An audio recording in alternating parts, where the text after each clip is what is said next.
I hope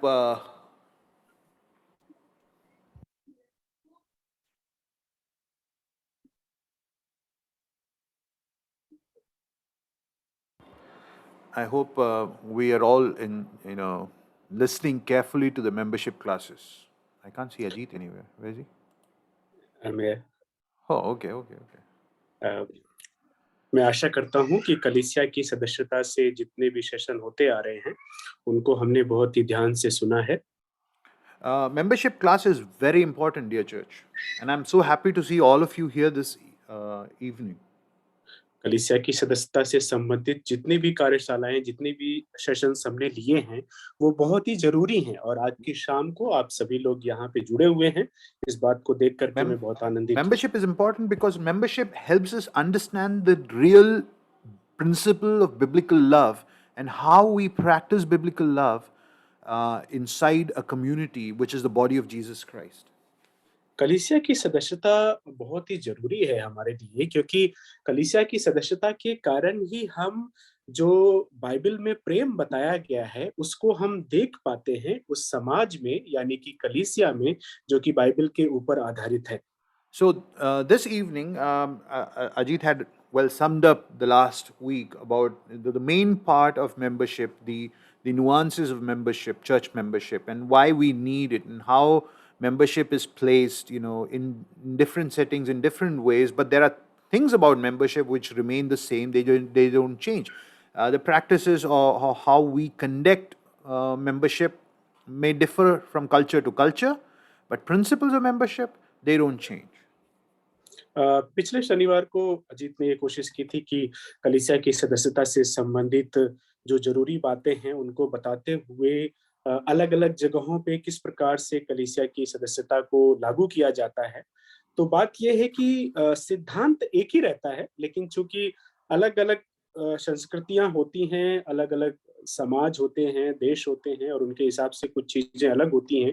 तो इसलिए आप कलीसियाओं में कुछ फ़र्क देख सकते हैं, लेकिन जो सिद्धांत की बातें हैं, वो एक ही जैसी रहती हैं और उनके बारे में बात हम करेंगे। I am very sure that the church here that CBF will incorporate membership as its mainstay, and we will have a very robust membership uh, in our church where members would know who they are in relationship to Christ and in relationship to the body of Christ. और मेरा पूरा भरोसा है कि CBF कलीसिया के रूप में हम लोग आने वाले समय में कलीसिया की सदस्यता से संबंधित जितनी भी बातें लागू की जानी चाहिए, उसको हम सही तरीके से लागू करेंगे, ताकि जब एक व्यक्ति कलीसिया से जुड़ता है, तो वो समझ सके कि उसका प्रभु यीशु मसीह परमेश्वर के साथ में रिश्ता कैसा होना चाहिए और उसके साथ में ही कलीसिया के अन्य सदस्यों के साथ में उसका रिश्ता कैसे होना चाहिए। Dear church, let me tell you, we must be very intentional, very serious about how we understand membership and how we practice membership. Because this is a call from the Creator and the Redeemer God of our life. प्रियो जब हम कलीसिया की सदस्यता से संबंधित बात करते हैं, तो इसको हमें स्वतः प्रेरित होकर के अपने आप से सोच करके, अपने आप में मन में ठान करके इन चीज़ों को बहुत ही गंभीरता के साथ में समझना चाहिए क्योंकि हमारा इस सृष्टिकर्ता का क्या उद्देश्य है, इसके लिए उसको हम तभी जान पाएँगे। Today we'll focus on, and I would like to do a series on what is healthy member, who is a healthy member of the church. और जब हम लोग कलीसिया की सदस्यता से संबंधित बात कर रहे हैं, तो मैं चाहूँगा कि मैं इस बात पे बात करूँ कि एक कलीसिया का स्वस्थ सदस्य किसे कह सकते हैं? और इसके ऊपर मैं एक श्रृंखला लूँगा। This is based on a book titled "Who Is a Healthy Member," authored by Tabithy. He's a great servant of God, and I hope that this is going to be useful for our church. और ये जो श्रृंखला ली जाएगी जिसमें कि बहुत सारे संदेश होंगे और ये एक किताब पे आधारित है जिस किताब का शीर्षक है कि एक स्वस्थ सदस्य कौन है जिसको कि भाई तिब्बती ने लिखा है और उसके आधार पे हम इसमें से बात करेंगे। A healthy church is made up of healthy church members. जब हम एक स्वस्थ कलीसिया की बात करते हैं तो एक स्वस्थ कलीसिया स्वस्थ सदस्यों से मिलकर बनती है। The first on the list of this book on who is a healthy church member is an expositional listener. जब हम ये बात करते हैं कि एक कलीसिया का स्वस्थ सदस्य कौन है, तो उसकी सबसे पहली विशेषता ये होती है कि वही व्यक्ति कलीसिया का स्वस्थ सदस्य होता है, जो परमेश्वर के वचन को अर्थ प्रकाशक तरीके से सुनता है। We have trained ourselves to be distracted. We are no more readers and we are no more listeners.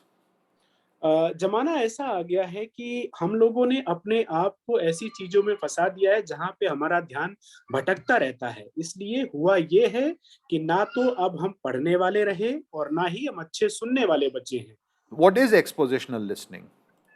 जब हम कहते हैं कि एक स्वस्थ सदस्य जो है वो एक अर्थ प्रकाशक तरीके से सुनने वाला होता है, तो आखिरकार अर्थ प्रकाशक तरीके से जब कोई चीज कही जाती है तो उसको सुनने से क्या मतलब होता है So हमारा। before we come to this illustration in this definition, I would like to briefly bring to you what is expositional preaching.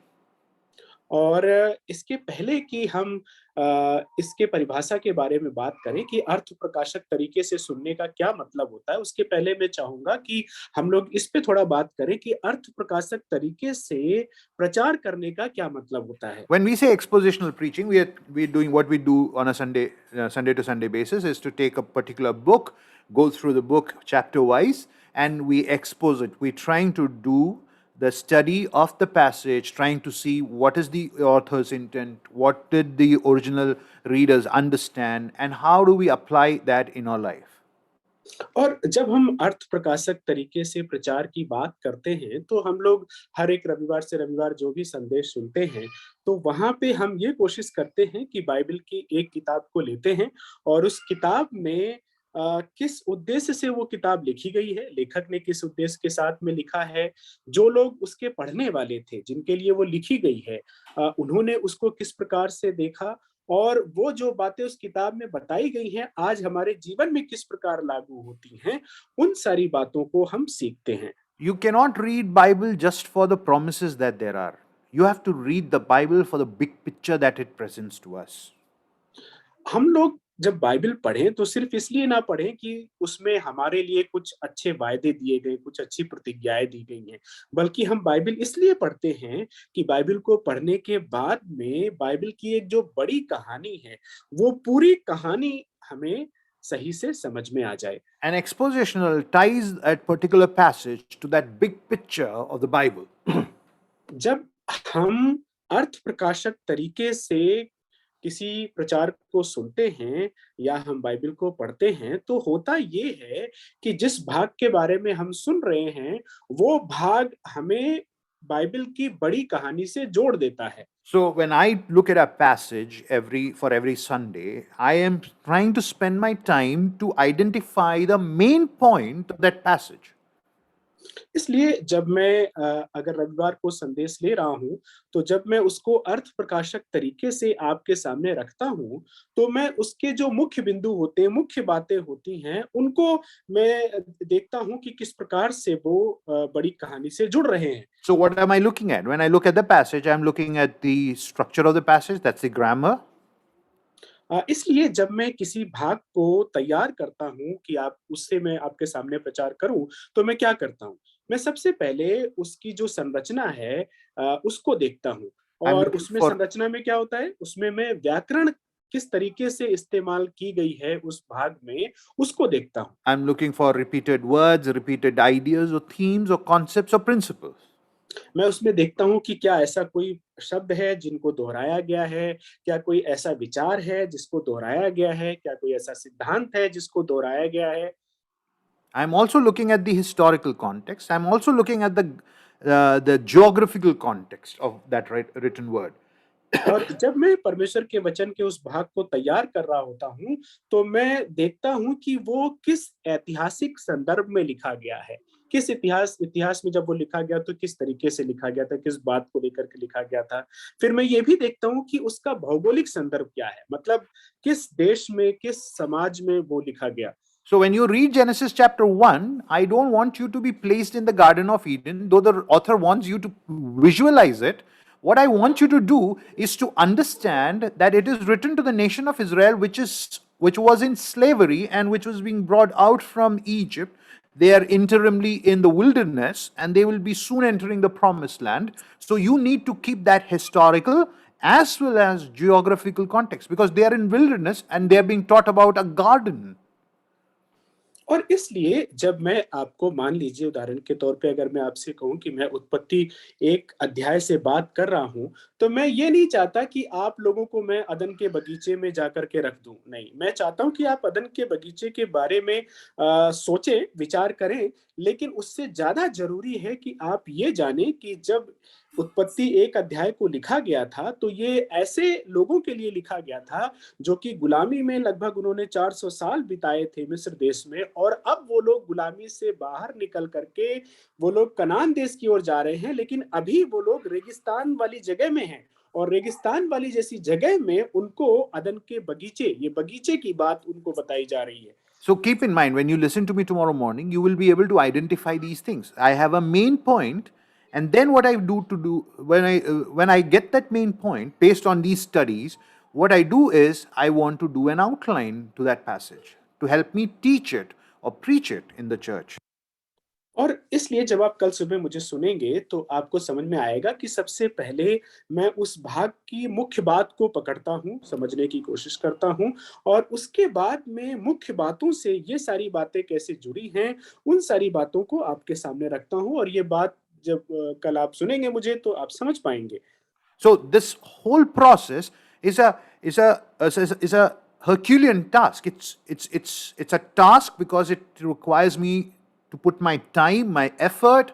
I have to sit here, and I'm not trying to boast and trying to tell you what I do. What I want you to understand that this is an effort. This is a huge task. I mean, I have to sit in after this meeting to complete my sermon for tomorrow's presentation, tomorrow's preaching. What I want you to understand is that there is a spiritual battle which is involved, because you're not mechanically producing this. You have to live this. You have to own this. You have to have it in your heart. So there is an opposition of the devil trying to push me back from preparing. And then there is this painstaking effort to go through the whole of these systemic, structured study, so that we come out with the main point, we come out with the outline, and then we come out with the application. And above all, try to trace where Christ is in the passage. Sorry. सही। इसलिए जब अर्थ प्रकाशक तरीके से मैं तैयारी करके किसी भाग को आपके सामने प्रचार के रूप में लाता हूँ, तो उसमें एक बहुत बड़ी तैयारी करनी पड़ती है, एक बड़ा काम करना पड़ता है, बहुत ज़्यादा प्रयास करने पड़ते हैं। जब मैं तैयारी करने के लिए बैठता हूँ, तो उसमें व्यक्तिगत प्रयास के साथ-साथ में शैतान की अंधकार की जितनी भी ताकतें हैं, उनकी पूरी कोशिश रहती है कि वो मुझे तैयारी ना करने दें। मुझे एक तरीके का युद्ध इनके खिलाफ में लड़ना पड़ता है, क्योंकि जब आप तैयारी करते हैं, किसी वचन का प्रचार करते हैं, तो ऐसा नहीं कि आप एकदम मशीन बन करके सिर्फ़ किसी के सामने सुना देते हैं, जाकर के प्रचार कर देते हैं, नहीं। जब प्रचार की तैयारी की जाती है, उसकी मुख्य बात को मुझे देखना होता है, व्याकरण के हिसाब से, सारे सारे दृष्टिकोणों के हिसाब से, और उसके बाद में उसको अपने दिल की गहराइयों से अपनाना होता है, और अपने आप को जाँचना होता है उस संदेश के प्रकाश में कि किस प्रकार से मैं इसको अपनी ज़िंदगी में जी रहा हूँ, और उसके बाद में इन सारी बातों को करते हुए एक बड़ी तैयारी के साथ में मैं अर्थ प्रकाशक तरीके से किसी भाग का प्रचार आपके सामने करता हूँ। So I'm not a factory producing sermons. Please know that. This is real world, real work. I need to, as I reminded, I need to own the sermon. And so when I prepare, I'm thinking about you all. I'm thinking about you, and I'm praying about you. I'm praying about my own heart. And I'm thinking about Ajit, and I'm thinking about Justin and Jeffin, and I'm thinking about Ebby and Edgy. I'm thinking about our young people. So what I'm trying to tell you is that this is not an impersonal activity. This is a very personal activity. In me preparing to speak to you on Sunday mornings is me wanting to love you in Christ so that you flourish in Christ and in the life that you would live for Christ. इसलिए जब मैं आपके सामने परमेश्वर के वचन से कोई भी भाग लाता हूँ, तो ऐसा नहीं है कि मैं फैक्ट्री में किसी मशीन की तरह काम कर रहा हूँ और मैं आपके सामने संदेश पर संदेश आपके सामने बताए जा रहा हूँ, ऐसा नहीं है। जब मैं प्रचार करता हूँ, मैं आपके बारे में सोचता हूँ, मैं भाइयों के बारे में सोचता हूँ, अपने जवानों के बारे में सोचता हूँ।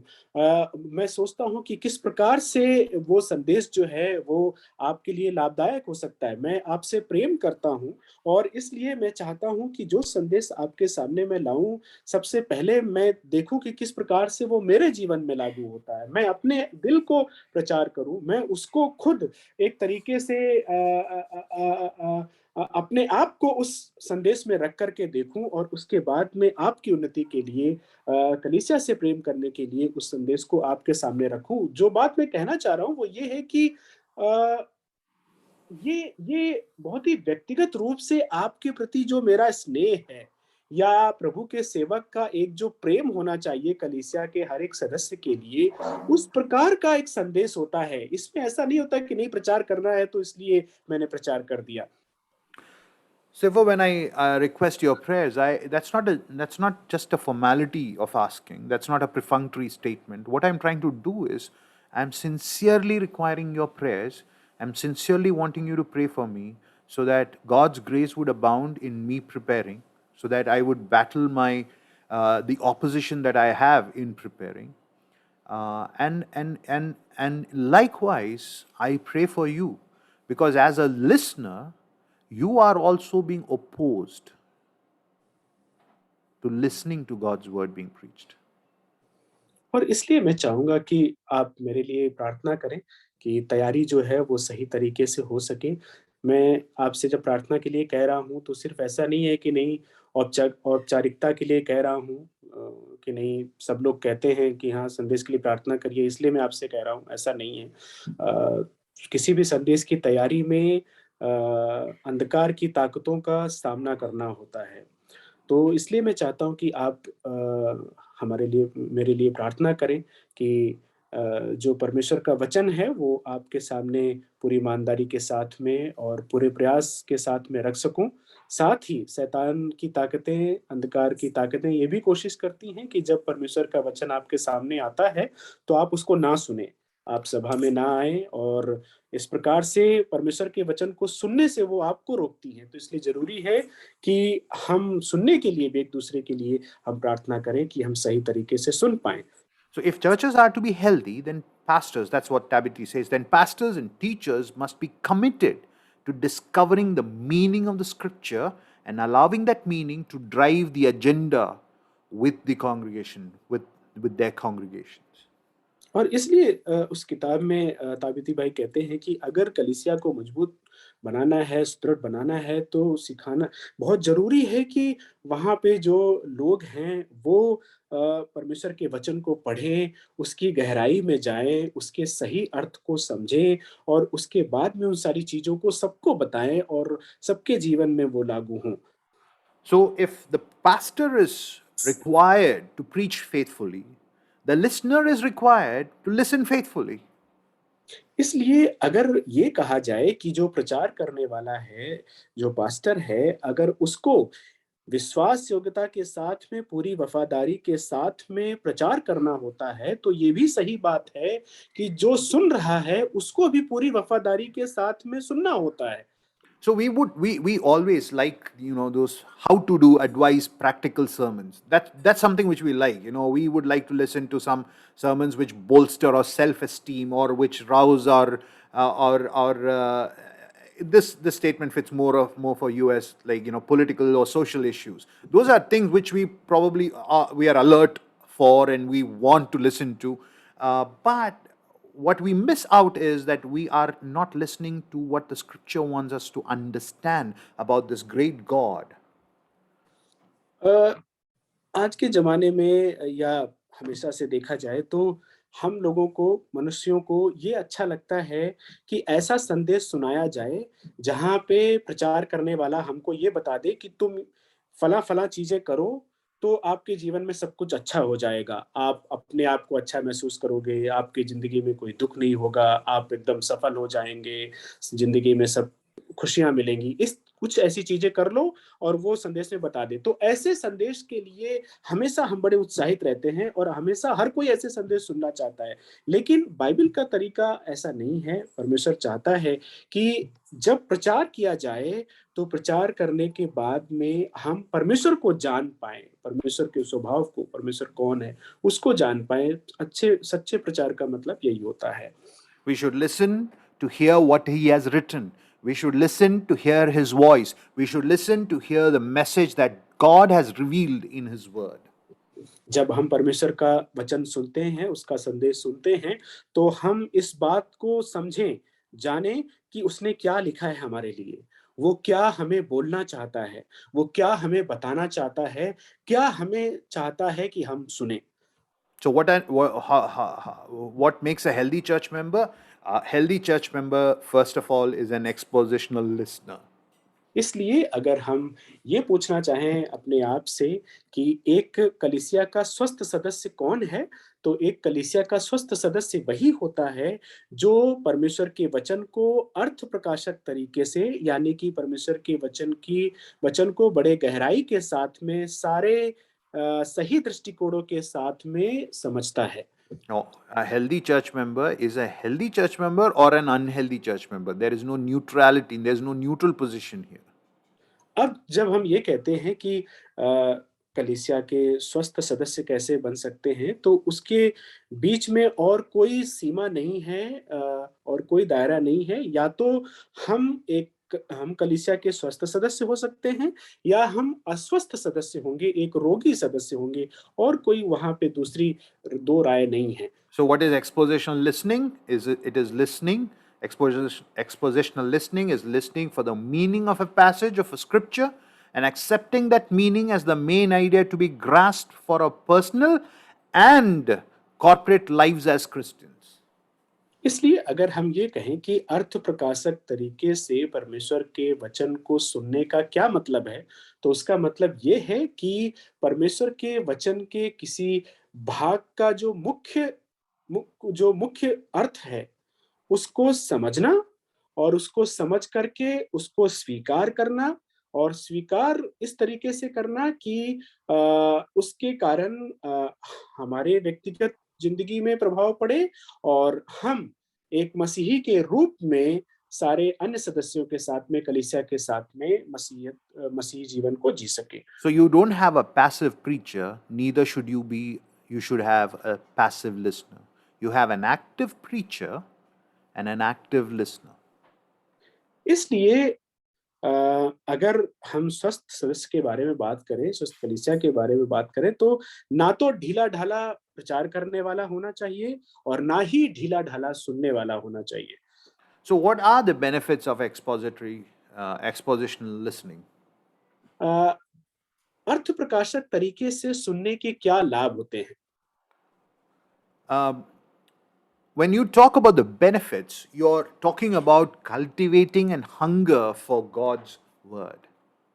जब हम इस बात को समझना चाहते हैं कि अर्थ प्रकाशक तरीके से सुनने के क्या लाभ होते हैं, तो उसका मुख्य मकसद ये होता है कि हम अर्थ प्रकाशक तरीके से सुनने से अपने अंदर परमेश्वर के वचन के लिए जो भूख है, उसको हम पैदा करें। So, when you listen to a passage, you're listening to the main point of that passage, and in listening to that main point of the passage, you're listening to God's word, you're listening to God's voice for you.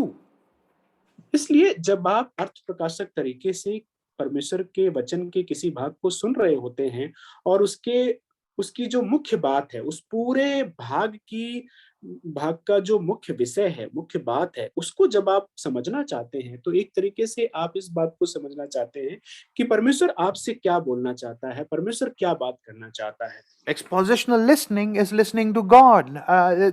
There's nothing else to it. It's just listening, plain, simple listening to God and His word and the themes that he has in put in place in his word. और इसलिए अगर साधारण शब्दों में कहा जाए कि अर्थ प्रकाशक तरीके से सुनने का क्या मतलब है, तो उसका मतलब यही है कि हम परमेश्वर को सुनते हैं अर्थ प्रकाशक तरीके से सुनने में।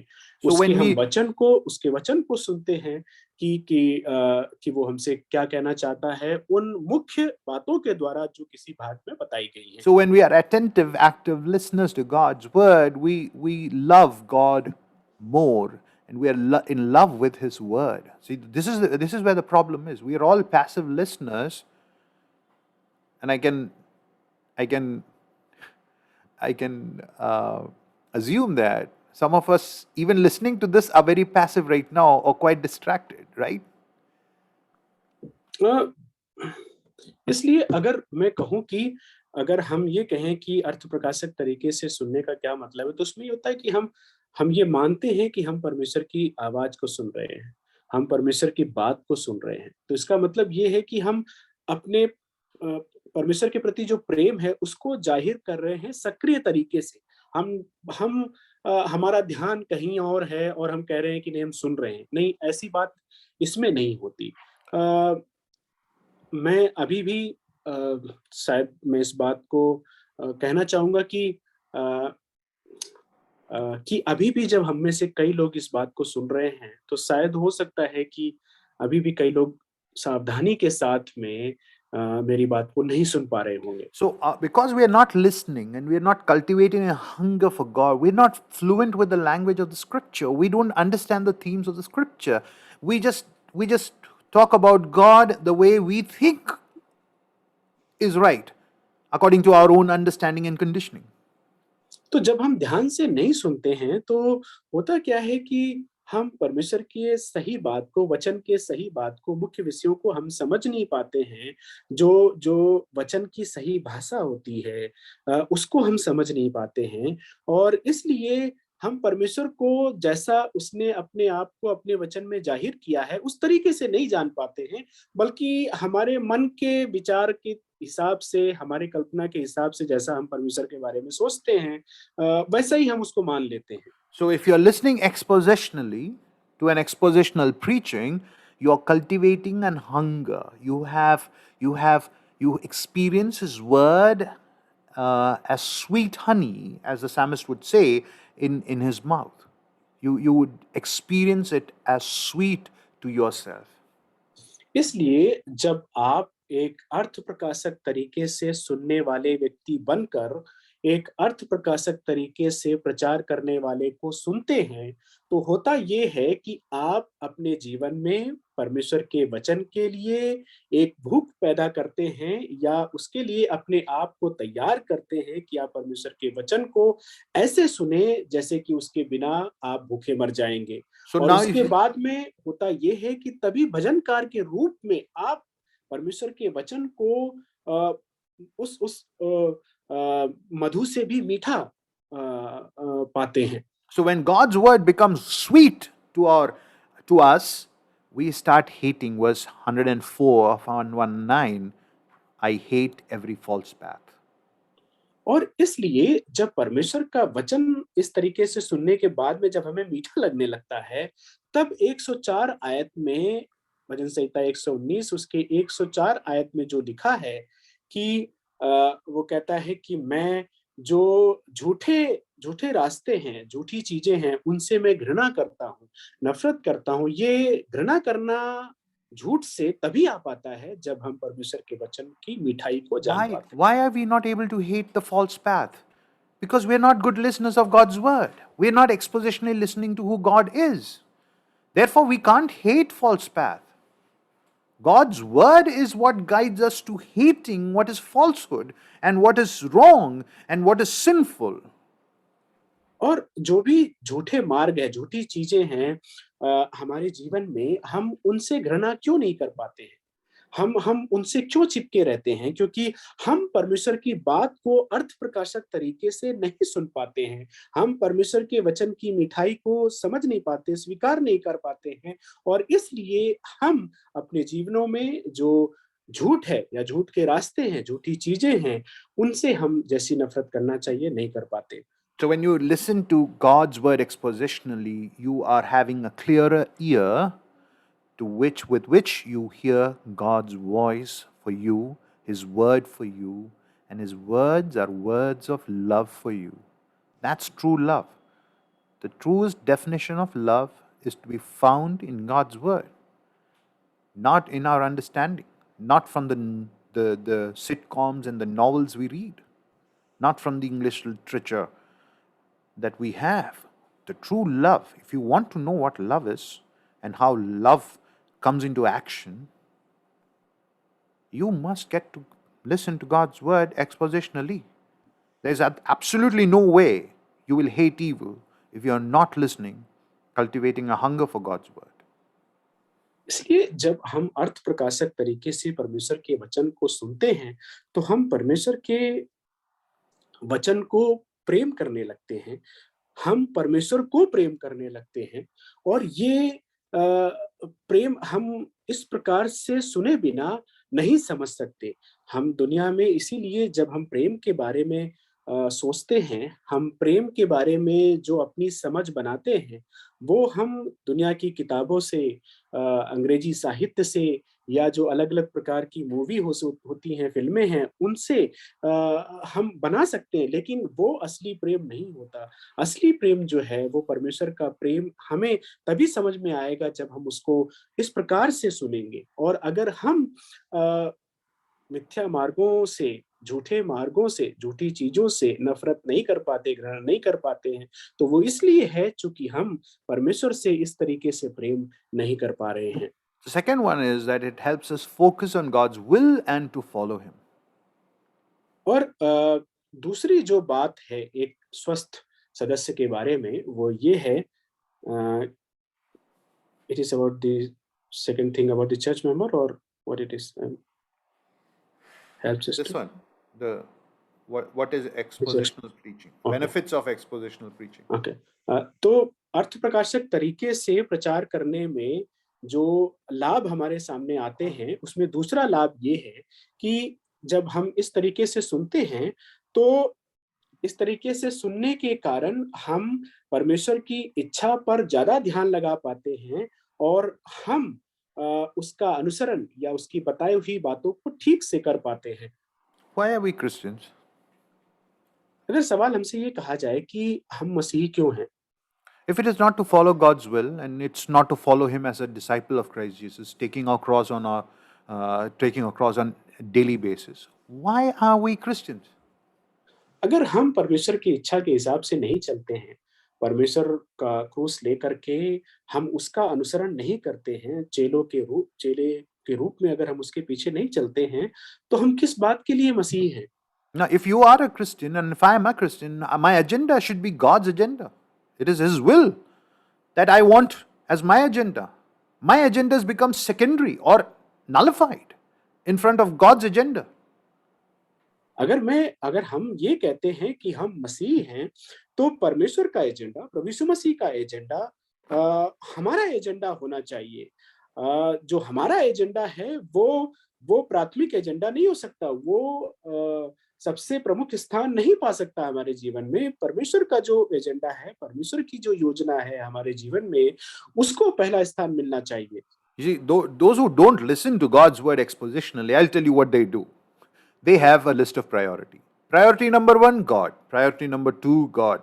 Number two, myself. Priority number three, something else, work. Or priority number four, family. So they have a list of priorities. Now, the problem is they do a certain things for God and they feel that their priority number one is met. And they can do whatever they feel like with the priority number 2, 3, and 4. अब जो लोग अर्थ प्रकाशक तरीके से परमेश्वर का वचन नहीं सुनते हैं, तो वो इस तरीके से अपने जीवन में आगे बढ़ते हैं कि उन्होंने अपने जीवन में कुछ प्राथमिकताएँ बना ली हैं। उन प्राथमिकता वाली सूची में पहला स्थान परमेश्वर का है, दूसरा स्थान फिर परिवार का है, तीसरा हो सकता है कि नौकरी-पेशा का है और इसी प्रकार से उनके जीवन की अन्य चीज़ों का स्थान है। अब अगर वो लोग परमेश्वर के लिए कुछ करते हैं तो I got confused over there. They do something So, for what the they do is they family and work. compartmentalize their priorities. Priority मतलब नंबर वन, हमने खुदा के लिए कुछ कर लिया या ओके, क्वाइट टाइम कर लिया, बाइबल पढ़ लिया, सीख लिया, कुछ भी कर लिया, बट उसके बाद जो प्रायोरिटी आती है वो अपना फैमिली प्रायोरिटी, उसमें खुदा का कोई लेन देन नहीं है, ओके, क्योंकि ओके, पहला जैसे कि प्रायोरिटी तो मैंने कर दिया है। हुँ, हुँ, अब जो मुझे करना था वो कर दिया, that is of the chart. Okay. Now I'll focus on the second aspect, or the third aspect, or the fourth aspect. But the first priority has nothing to do with the second, third, and the fourth. तो होता ये है कि जब हम अपने जीवन में कहते हैं कि हम लोगों को परमेश्वर को पहला स्थान देना चाहिए, तो हम गलती ये करते हैं कि उसको तो हम परमेश्वर के लिए हम कुछ कर देते हैं, तो हम ये मान लेते हैं कि हाँ, परमेश्वर का जो पहला वाला स्थान है, वो उसका कोटा पूरा हो गया है। अब उसके बाद में जो दूसरा स्थान अगर मेरे परिवार का है, तीसरा स्थान मेरी नौकरी का है, उसके बाद में चौथा स्थान अगर और किसी का है, तो वहाँ पे परमेश्वर नहीं होता। हमको लगता है कि हमने पहला वाला स्थान तो परमेश्वर को दे दिया, उसके बाद में हम कुछ भी अपने हिसाब से कर सकते हैं। So, what you need to understand is that God is not priority number one. God is the only priority you have. He's the priority sheet that you write your priorities on. So, everything that you do is based on God's will and your following of Him as a disciple on the face of this earth. इसलिए जब हम ये कहते हैं कि परमेश्वर को हम प्रमुख स्थान देते हैं, तो इसका मतलब ये नहीं है कि हमने परमेश्वर को पहले स्थान पे बैठा दिया और उसके बाद में बाकी सारी चीज़ें हम अपने हिसाब से करते हैं, नहीं। उसका मतलब ये है कि हमारे हर एक चीज़ों में परमेश्वर ही है और कोई प्राथमिकता नहीं है। वो इस तरीके से अगर उदाहरण के रूप में कहा जाए तो परमेश्वर एक ऐसे कागज़ के समान है जिसके ऊपर हम सारी चीज़ों को अपने जीवन की लिखते हैं और उसके हिसाब से करते हैं। हम अगर उसको अपने उसके चेले मानते हैं, तो हम उसकी इच्छा अपने जीवन में हर हर क्षेत्र में हम दिखाते हैं कि वही प्रमुख है। So God takes the center stage and He reorders our priorities. You see, इसलिए everything that you do, your choices, your actions, your work ethics, everything is impacted because God is the sheet of that priority. He becomes everything for you. इसलिए होता ये है कि जब हम अर्थ प्रकाशक तरीके से परमेश्वर के वचन को सुनते हैं, तो परमेश्वर हमारे जीवन की प्राथमिकताओं का केंद्र बन जाता है और जब वो हमारे जीवन का सबसे केंद्र बिंदु होता है, तो हम जीवन में जो कुछ भी करते हैं, हम परमेश्वर की इच्छा के हिसाब से करते हैं। हम उसमें ये नहीं करते कि नहीं परमेश्वर को प्रमुख स्थान देने के बाद में सब अपनी इच्छा के आधार पे हो गया। बल्कि जैसा कि उदाहरण दिया गया कि वो एक ऐसा कागज़ बन जाता है, जिस पे हम अपने जीवन की सारी चीज़ों को उसके हिसाब से प्राथमिकता देते हुए आगे बढ़ते हैं। So, my advice, don't make Him priority number one. Please don't do that. इसलिए मेरी सलाह ये है कि जिसको हम बहुत समय से कहते आए हैं कि परमेश्वर को पहला स्थान देना चाहिए, ये ये भूल जाइए, ऐसा ना करें क्योंकि ये बड़ा ही धोखा देने वाला एक वाक्य है। Either He's everything to you or He's nothing to you. या तो परमेश्वर हमारे लिए सब कुछ है या कुछ भी नहीं है। God never told us to make Him the priority number one. You know what He told us? परमेश्वर ने कभी ऐसा नहीं कहा कि उसको हम अपने जीवन का पहला नंबर 1 स्थान बना लें। आपको पता है परमेश्वर ने क्या कहा हमारे लिए? Okay, turn with me to John 10:27. All of you. All of you. John 10:27. Open your Bibles and turn. Or switch on your Bibles and click the buttons. Reach John 10:27. Ajite, please read. यूहन्ना 10:27 हम सभी लोग पढ़ेंगे। हम अपनी-अपनी बाइबलों को खोल लें, अगर हमारे पास में बाइबलें हैं भौतिक रूप से और अगर आप डिजिटल बाइबल इस्तेमाल कर रहे हैं, तो आप क्लिक करें और यूहन्ना 10 उसकी 27 आयत को हम लोग साथ-साथ में पढ़ेंगे। यहाँ पे इस प्रकार लिखा हुआ है, मेरी भेड़ें मेरा शब्द सुनती हैं और मैं उन्हें जानता हूँ और वे मेरे पीछे-पीछे चलती हैं। मेरी भेड़ें मेरी शब्द सुनती हैं और मैं जानता हूं और वो मुझे प्रायोरिटी नंबर वन बनाते हैं. ऐसा लिखा है? ऐसा लिखा है?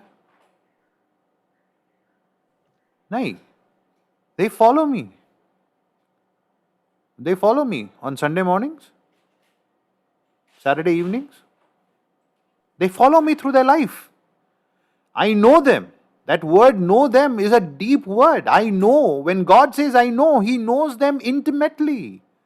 Do you know your God intimately? Do you know? So if you're not listening to God's word, you're not knowing the heart of God. Then don't merely stand up and say, oh, I want to know the will of God. Because you don't know the heart of God. You don't know if your actions are hurting the heart of God. You see, we're not talking about a power. We're talking about a person. Your actions will hurt God if it is against His will. अब यहाँ पे अगर 27वें आयत में देखें तो यहाँ पे परमेश्वर ये नहीं कहता कि उसको आप पहला नंबर 1 स्थान बना लें, पहला स्थान उसके लिए रख दें और बाकी सारी चीज़ें अपने हिसाब से कर लें, बल्कि वो कहता है कि अ, मेरी भेड़ें मेरा शब्द जानती हैं और मैं उन्हें जानता हूँ और वो मेरे पीछे-पीछे चलती हैं। पीछे-पीछे चलने का मतलब ये नहीं होता कि हम सिर्फ़ शनिवार की शाम को या रविवार को हम उसके पीछे-पीछे चलते हैं। नहीं, वो कहता है कि मैं तुम्हें जानता हूँ। यहाँ पे जो जानने शब्द का इस्तेमाल किया गया है, वहाँ पे ये एक ऐसा शब्द है, जो कि परमेश्वर हमें बहुत ही करीब बहुत ही घनिष्ठता से जानता है, बहुत ही अंतरंग तरीके से वो हमें जानता है। अब सवाल ये है कि क्या हम परमेश्वर को उसी तरीके से जानते हैं? Listening to the अब voice of God, listening to the voice of Jesus, as it is heard in His Word, is critical to us following Him and doing His will in our life. Otherwise, the whole idea of us being Christian is a farce. It's absolutely hypocritical.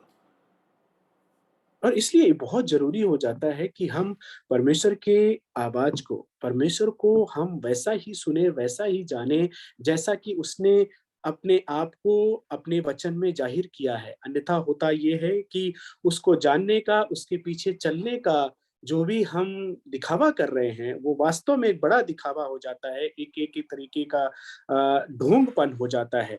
परमेश्वर की आवाज़ को सुनने का मतलब ये है कि हम उसे जानना चाहते हैं और चूँकि परमेश्वर कोई शक्ति नहीं है, अगर हम उसे नहीं जानते हैं, तो होता ये है कि हम उसके खिलाफ काम करते हैं और उससे उसको दुःख पहुँचता है। So, हमारा हर एक go ahead. the third one is expositional listening protects the gospel and our lives from the corruption. और तीसरा जो लाभ है, जब हम अर्थ प्रकाशक तरीके से परमेश्वर के वचन को सुनते हैं, तो तीसरा लाभ ये है कि इससे सुसमाचार को सुरक्षा मिलती है कि उसमें कोई बदलावट नहीं आती है उस वो झूठ उसमें मिलावट नहीं होता है और हमारी ज़िंदगी भी झूठ से बची रहती है। So when we don't listen attentively and expositionally, we end up misrepresenting the gospel. That's what we are trying to say. The author is trying to say in third point. तीसरी जो बात यहाँ पे लेखक कहना चाहता है, वो ये कि जब हम ध्यान से नहीं सुनते हैं, तो होता ये है कि सुसमाचार को हम अपने जीवन में गलत तरीके से समझते हैं और गलत तरीके से ही जीते हैं। And that is a misrepresentation of the gospel. और अगर जब ऐसा होता है हमारे जीवन में, तो सुसमाचार का जो हम प्रदर्शन करते हैं अपने जीवन में, वो गलत प्रदर्शन करते हैं, गलत प्रतिनिधित्व देते हैं उसे हम। So Paul says that people will not tolerate sound teaching, you see. पौलुस कहता है कि जब अच्छी शिक्षा, खरी शिक्षा सुनाई जाएगी, तो लोग पसंद नहीं करेंगे। Because that's our innate sinful nature to suppress truth. क्योंकि हमारा जो मानवीय स्वभाव है, वो स्वभाव ऐसा ही है कि वो सत्य को दबाना चाहता है। So they want to hear because they are self centered. They will hear what they want to hear and they will gather up teachers for themselves so that they can be taught what they want to hear. And the reason for that is that they are not God centered, they are self centered. और इसलिए होता ये है कि चूँकि हम मनुष्य लोग स्वार्थी होते हैं, तो पूरी संभावना होती है कि हम लोग अपने लिए ऐसे प्रचारकों को चुनते हैं, जो खरा प्रचार ना करें, बल्कि हमारे स्वार्थ के हिसाब से प्रचार करें ताकि हमको अपने स्वार्थ को सिद्ध करने के लिए जो बातें सुनना है, बड़े आराम से हम सुन सकें। So if you're not listening, if you're not listening like the Bereans listened to Paul when he was preaching, what would happen is our lines between the right and the wrong, truth and evil, falsehood, and the lines where the path of righteousness and sin, all of those lines start blurring, and we fall prey to sin or और falsehood. इसलिए जब हम बेरिया के लोगों की तरह अगर हम परमेश्वर का वचन नहीं सुनते हैं, तो होता ये है कि हमारे जीवन में जो झूठ और गलत, सत्य और असत्य, धार्मिकता और अधार्मिकता के बीच में जो फ़र्क करने वाली लाइन होती है ना, वो हमें दिखती नहीं है, एकदम धुंधली पड़ जाती है वो। Fourth, it encourages faithful pastors. चौथा लाभ जो होता है अर्थ प्रकाशक तरीके से सुनने से वो ये है कि जब इस प्रकार से सुनते हैं तो जो वफादारी से रखवाली करते हैं कलीसिया की, प्रचार कार्य करते हैं, उनको उत्साह मिलता है। Now, uh, this is this is something coming from my heart. I don't need to be told that I'm a good preacher because I know how poor preaching skills I have. I'm not a orator. I'm not a great preacher. So that's not what I'm wanting to listen to. और जब मैं इस बात को कह रहा हूँ तो मैं ये नहीं चाहता हूँ कि मुझसे ये कहा जाए कि आप बहुत अच्छा प्रचार करते हैं। नहीं, मैं जानता हूँ इस बात को कि प्रचार करने की जो कला है, भाषण की जो कला है, ये कोई बातें मेरे अंदर नहीं है। Now, what encourages me? I'll tell you. What encourages me is the heart change that I see in you when you listen to God's word being preached. अब मैं आपको बताऊँगा कि मैं किस बात से उत्साहित होता हूँ, किस बात से मेरे दिल को आनंद पहुँचता है। वो ये है कि जब मैं आपको देखता हूँ कि आप परमेश्वर के वचन को सुन रहे हैं और परमेश्वर के वचन को सुनने के बाद में आपके जीवन में बदलाव आ रहा है। इस बात से मेरे दिल में बड़ा आनंद पहुँचता है, मैं उत्साहित महसूस करता हूँ। Now, one of you sent me a voice note sometime back, probably a month and a half back, saying that uh, I probably don't understand everything you're trying to say, but I re-listen to your sermon, and whatever I'm able to understand, I'm working to understand and apply that in my life. Now, that's encouragement. That's not trying to tell me, oh, what a sermon it was, oh, you're such a good preacher. That's Satan tells me even before somebody else tells me that, right? But what I need from you is to know how has your life changed. Not to tell me that I preached such a great sermon. Not to tell me because I preached it, therefore there is a change. How did God speak to you? Did you hear God's voice? Did that make the change in your life? Where was there a change? Did you see sin in your life which you were never probably looking at? कुछ समय पहले की बात है, आप में से किसी ने मुझे एक वॉइस मैसेज भेजा और उसमें लिखा कि मैं जो कुछ भी आप प्रचार करते हैं शायद सब कुछ नहीं समझ पाता हूँ लेकिन मैं उसको दोबारा सुनने की कोशिश करती हूँ कि उसको मैं समझ सकूँ और जो कुछ भी परमेश्वर का वचन में बोला गया है, उसको मैं अपने जीवन में लागू कर सकूँ। अब जब इस प्रकार से आप कहते हैं, तो मेरे जीवन में बड़ा आनंद मिलता है, मैं उत्साहित होता हूँ। इस बात से मैं उत्साहित नहीं होता हूँ कि आप ये कहें कि अरे आशीष भाई आपने तो बहुत अच्छा प्रचार किया, आप बड़े अच्छे प्रचारक हैं। ये तो शैतान मुझे पहले ही मेरे मन में डाल देता है तो और वो बोलता रहता है। जिस बात से मुझे आनंद मिलता है, जिस बात से मैं उत्साहित होता हूँ, वो ये है कि मैं इस बात को देखता हूँ कि मेरे प्रचार करने के कारण नहीं, बल्कि मेरे प्रचार में परमेश्वर का जो वचन आपके सामने आया है, उस वचन में आपने परमेश्वर को देखा है, परमेश्वर की आवाज को सुना है और उस वचन के कारण आपके जीवन में बदलाव आया है। एक ऐसे पाप को जिसे आप अपने जीवन में नहीं देख पा रहे थे, वचन सुनने के बाद में आप अपने जीवन में उस पाप को देख पाए, उस बात से मुझे उत्साह मिलता है। Faithful men who teach faithfully flourish when there is a fertile reception of God's word in the life of the congregation. or the congregant. जो वफादार प्रचारक होते हैं वे तभी और फलवंत होते हैं जब वो देखते हैं कि जिनके लिए वो प्रचार कर रहे हैं वो लोग परमेश्वर के वचन को बहुत ही ध्यान से सुन रहे हैं। I get fatigued when when I when I when I don't get that response from dear members, when I feel that all my labor um,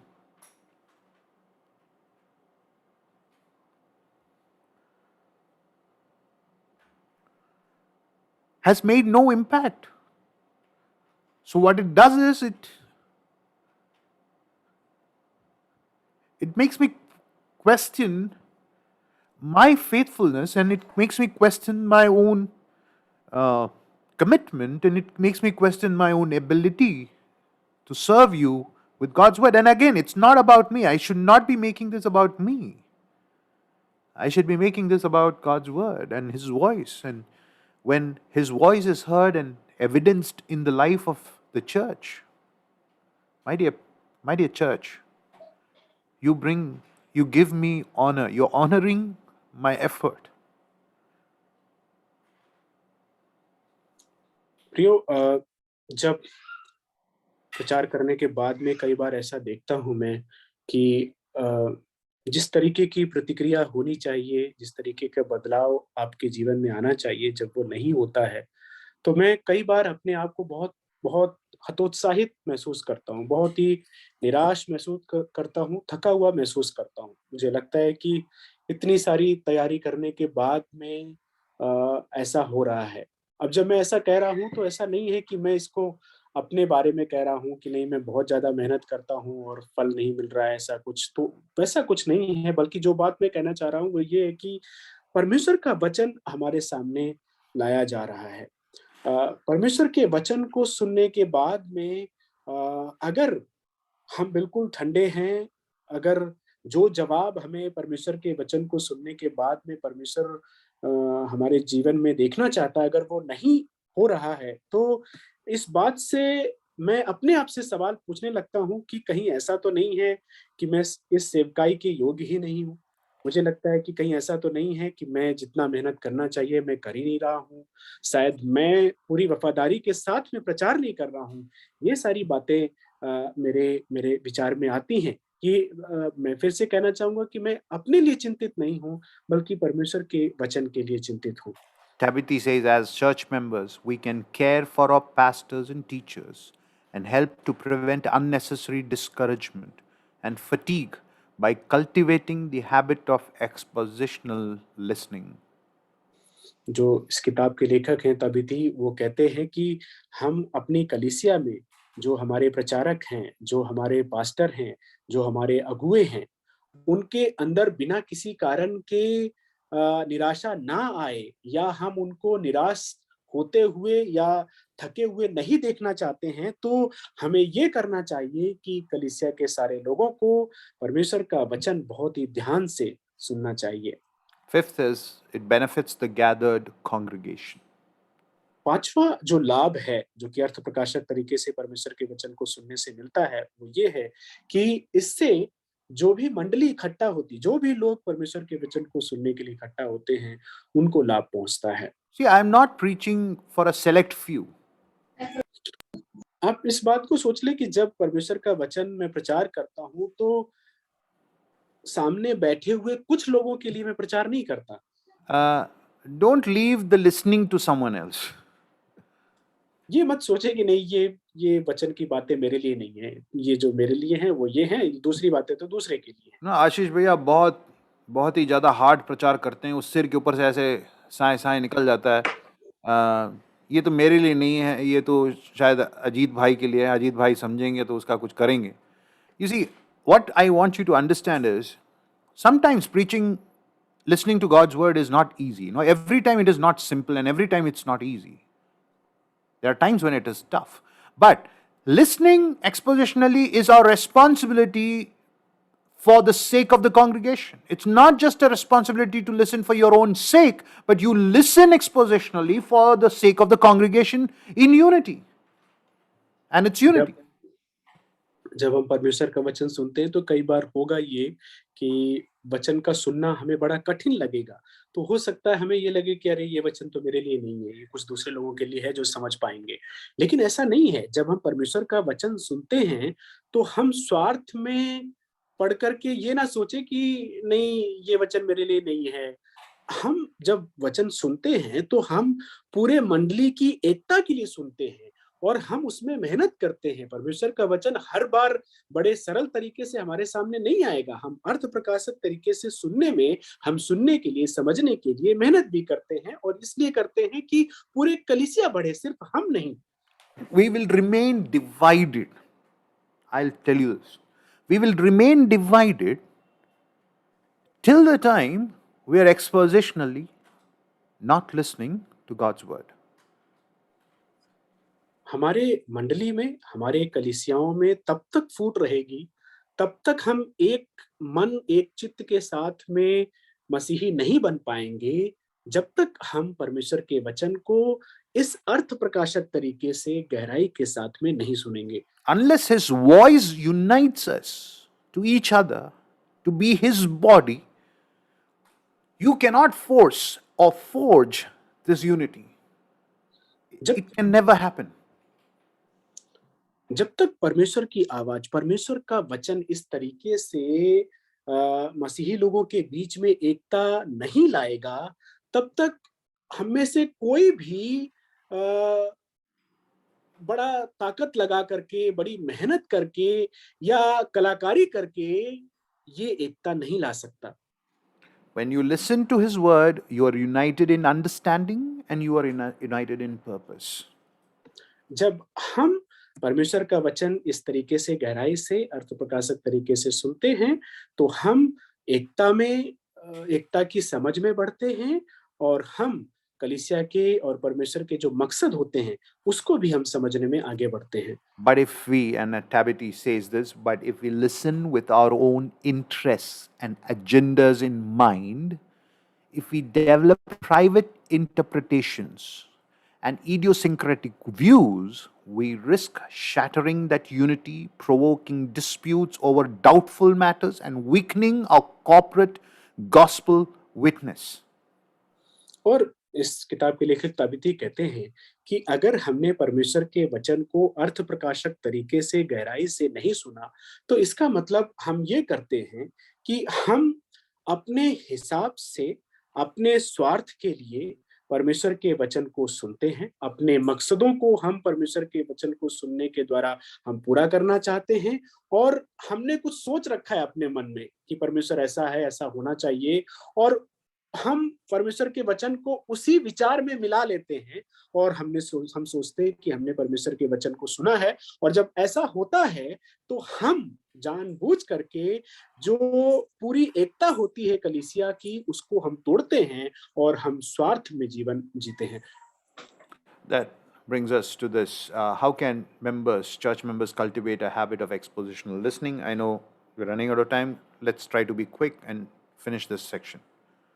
और अगर ऐसा है तो अब हम इस सवाल पे पहुंचते हैं कि अगर अच्छा ऐसा है, ऐसे लाभ हैं, तो सवाल उठता है कि कलीसिया के सदस्य जो हैं वो किस प्रकार से ये आदत अपने अंदर उत्पन्न कर सकते हैं कि वो परमेश्वर के वचन को अर्थ प्रकाशक तरीके से सुने। समय नहीं है लेकिन हम इस भाग को समाप्त करने की कोशिश करेंगे।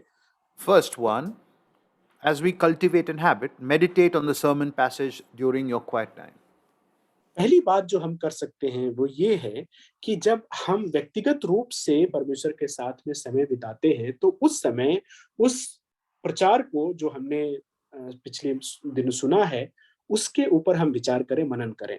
So Tabitha says that ask your pastor to share the scripture passage which he plans to preach from on the following Sunday morning. और ताबिती कहते हैं कि अगर आपको इस तरीके से सुनना है तो आप अपने पास्टर से जो प्रचार कर रहा है उस भाई से कहिए कि आप अगले संडे जो भी प्रचार करने जा रहे हैं उसके बारे में पहले से ही आप हमें जो बाइबल का भाग लेने जा रहे हैं उसके बारे में बता दीजिए। Encourage him by letting him know that you will be praying for his preparation and preparing to listen to the sermon. और इस तरीके से करके आप उन्हें ये अवगत कराएँ, उनको ये बताएँ कि आप जब वो प्रचार की तैयारी कर रहे हैं, तो आप भी सुनने की तैयारी कर रहे हैं। आप परमेश्वर के वचन को पढ़ करके, आप उनके लिए प्रार्थना करके करके उनको उत्साहित करें। Make your observations from the text, outline the text if possible. आप General outline. कोशिश करें कि जो वचन जिस वचन से प्रचार किया जाएगा, उसको ध्यान से पढ़ें, वहाँ जो कुछ गौर करने वाली बातें हैं, उसको रेखांकित करें। And use the outline, use what you learned from that passage to inform your prayer, or ask the Lord on a daily basis to to to speak to your heart on a Sunday morning when you hear it from the preacher's mouth. और इस प्रकार से उस वचन को पढ़ने के बाद में जो गौर करने वाली बातें हैं, उनको रेखांकित करें, उसका एक रूपरेखा बनाएँ, आउटलाइन बनाएँ और उसी प्रकार से आप प्रार्थना करें। परमेश्वर से प्रार्थना करें कि उसी हिसाब से आपका दिल जो है, परमेश्वर के वचन के प्रति प्रतिक्रिया दे और इस प्रकार से आप संडे सुबह तक आप प्रार्थना करते हुए आगे बढ़ें। Outlining scripture passage is a fantastic way to study your Bible. जब हम परमेश्वर के वचन के किसी भाग को पढ़ते हैं, तो हम उसकी रूपरेखा बनाएँ, आउटलाइन बनाएँ। ऐसा करना बहुत ही दिलचस्प होगा हमारे लिए जब हम परमेश्वर के वचन की पढ़ाई करते हैं। Compare your outline to the preacher's outline. जो आपने रूपरेखा बनाई है, जो छोटे-बड़े भागों में आपने बाँटा है, मुख्य विषयों में बाँटा है, आपने कैसा बाँटा है और जब आप वचन सुनते हैं प्रचारक के द्वारा, तो आप तुलना करें कि आपकी रूपरेखा, उसकी रूपरेखा में क्या फ़र्क है, कैसे क्या आप सीखते हैं दोनों के रूपरेखा से, उसको सीखने की कोशिश करें। Now, isn't that easy? क्या ये सरल नहीं है?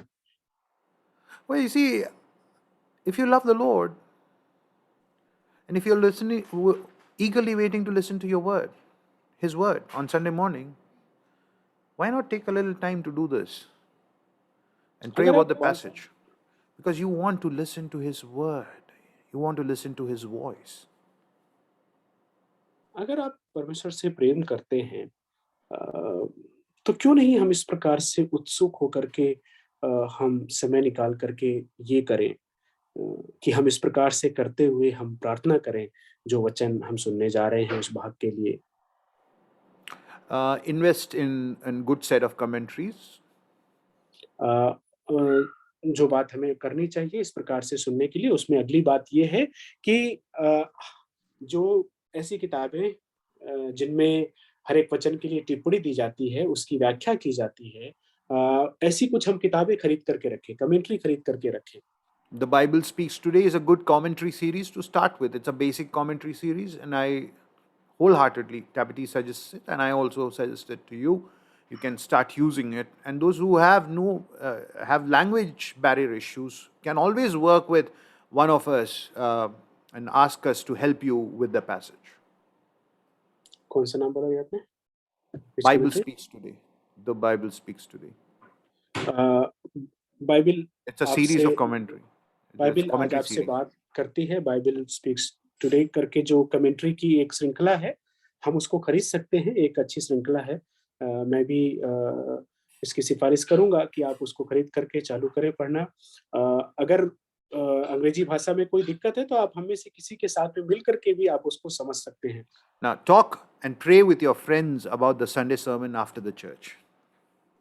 और आप जो भी प्रचार किया गया है, उसके लिए उसके बारे में आप बात करें अपने मित्र से कलीसिया में, उसके बारे में आप प्रार्थना करें जब कलीसिया की सभा समाप्त हो जाती है उसके बाद। Tabitha says, instead of rushing off after the service is over or talking about the latest news, develop a habit of talking about the sermon with the people after the church.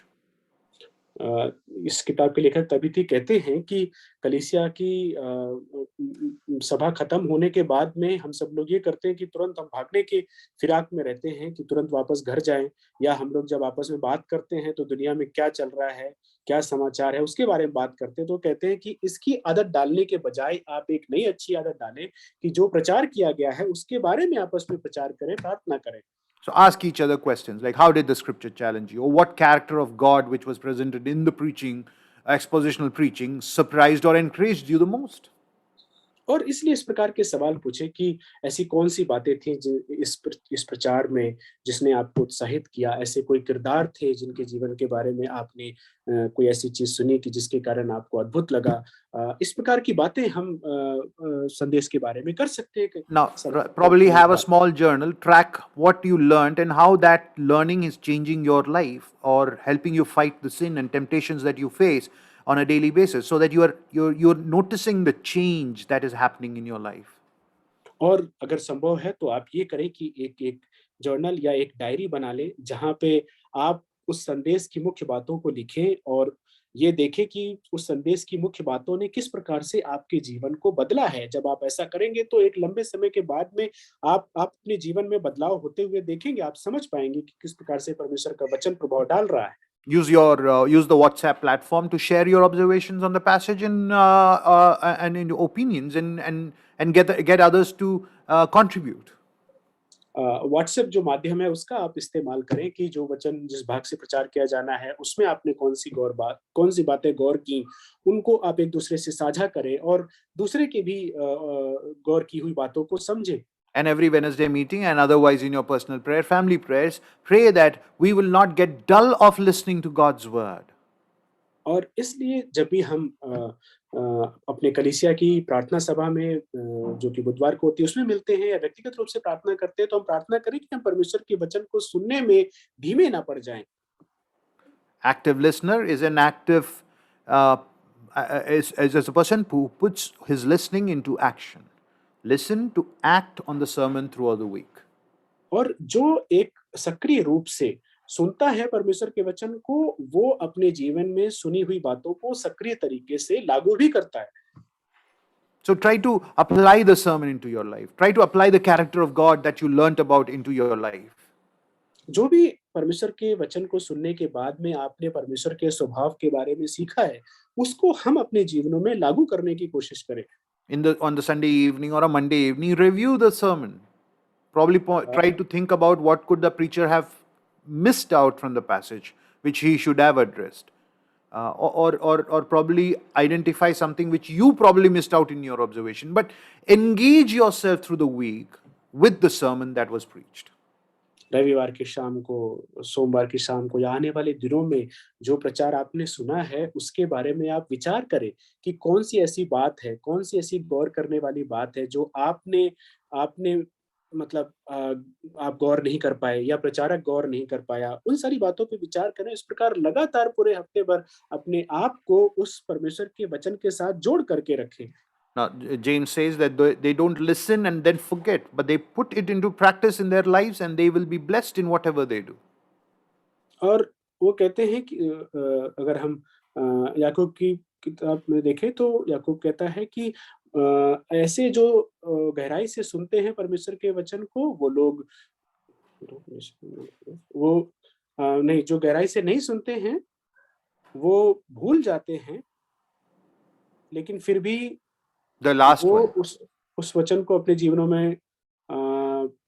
में don't लागू करते listen हैं। and forget, Ajit. They don't listen and forget. They okay, remember. That's what James is saying. And they put तो it into practice. Okay. तो याकूब कहते हैं कि जो सक्रिय रूप से सुनने वाले होते हैं, वो सुन कर के भूल नहीं जाते हैं, बल्कि वो जो बातें सुनी हैं, उनको अपने जीवन में लागू करते हैं और इस प्रकार से वो अपने जीवन में धन्य ठहरेंगे। The next point is develop a habit of addressing any questions about the text itself. और अगली बात जो है वो ये है कि हम एक ऐसी आदत अपने आप में डालें जिसकी जो कि अगर जो भाग हम पढ़ रहे हैं उसमें कोई सवाल है, तो हम उसको यूँ ही छोड़ ना दें बल्कि उस सवाल का जवाब खोजने की कोशिश करने की आदत डालें। Don't be passive in your private study. Seek answers by searching the scriptures. If you have a doubt in mind, seek answers.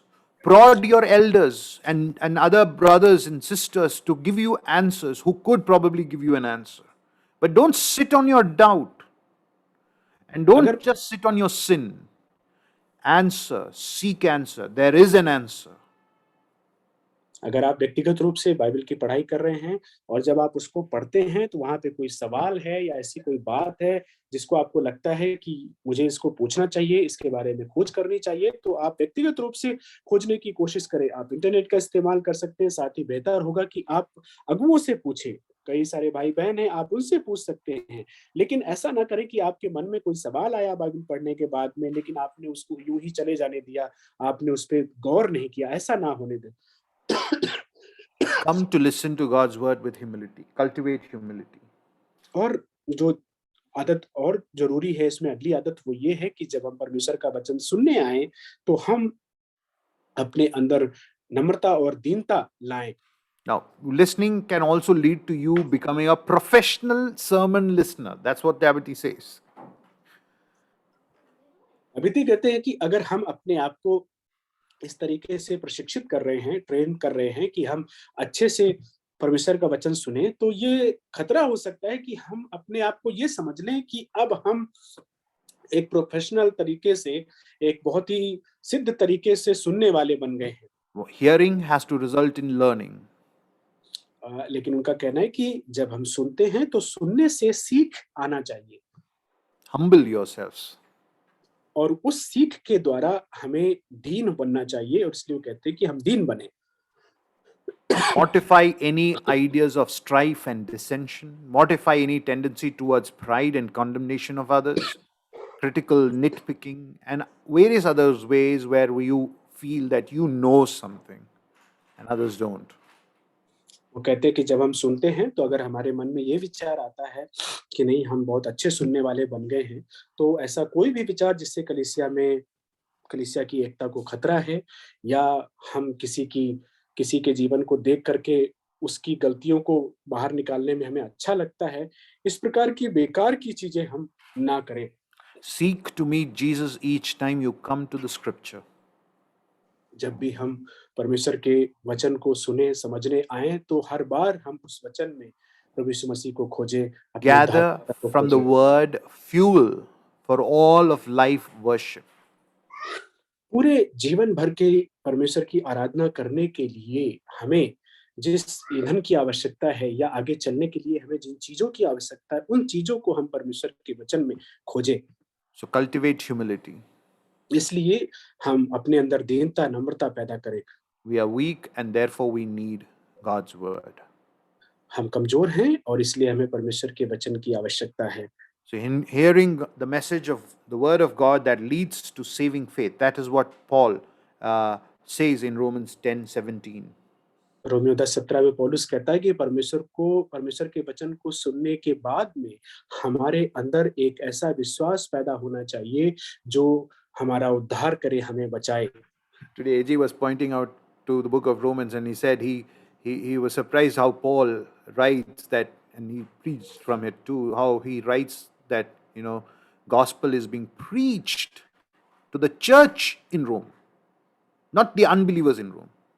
I preach the gospel to you, says Paul, and to them, Paul is saying, so faith comes from listening, but it's listening by the means of Christ's message. और आज एजी भाई चर्चा में हमसे कह रहे थे कि रोमियो के पुस्तक में ये बात बड़ी दिलचस्प लगती कि किस प्रकार से पौलुस कहता है कि मैंने सुसमाचार का प्रचार रोमियो की कलीसिया को किया। वो ये नहीं कह रहा कि मैंने अविश्वासियों को सुसमाचार प्रचार किया, बल्कि वो कहते हैं कि मैंने रोमियो की कलीसिया को, जो विश्वासी हैं, उनको मैंने सुसमाचार का प्रचार किया। क्योंकि उनका कहना है कि परमेश्वर के वचन को जब हम सुनते हैं, तो हमारे अंदर उद्धार करने वाला विश्वास पैदा होता है और परमेश्वर के वचन को सुनने के बाद में हमारे अंदर ऐसा ही होना चाहिए। Like to be healthy, you have to be active, right? अगर आप स्वस्थ बनना चाहते हैं तो हमें थोड़ा फुर्तीला बनना पड़ेगा, हमें हमें हमें सक्रिय होना पड़ेगा। To be healthy church listener, you have to be active listener, expositional listener. अगर हम कलीसिया के एक स्वस्थ सुनने वाले व्यक्ति बनना चाहते हैं, तो हमें अर्थ प्रकाशक तरीके से सुनने वाला एक स्वस्थ सदस्य बनना होगा। Thank you. If there are questions, I can take it. Otherwise, we can follow. अगर कोई सवाल है तो यहाँ पे आप पूछ सकते हैं।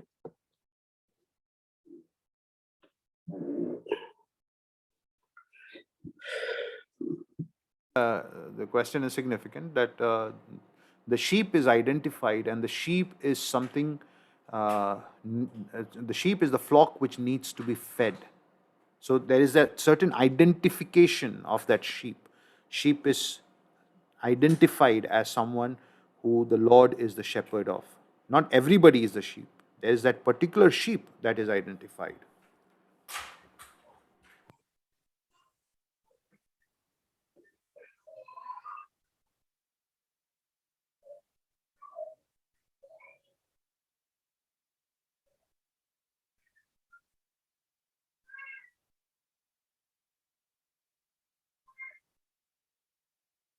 अगर कोई सवाल है तो हम पूछ लें।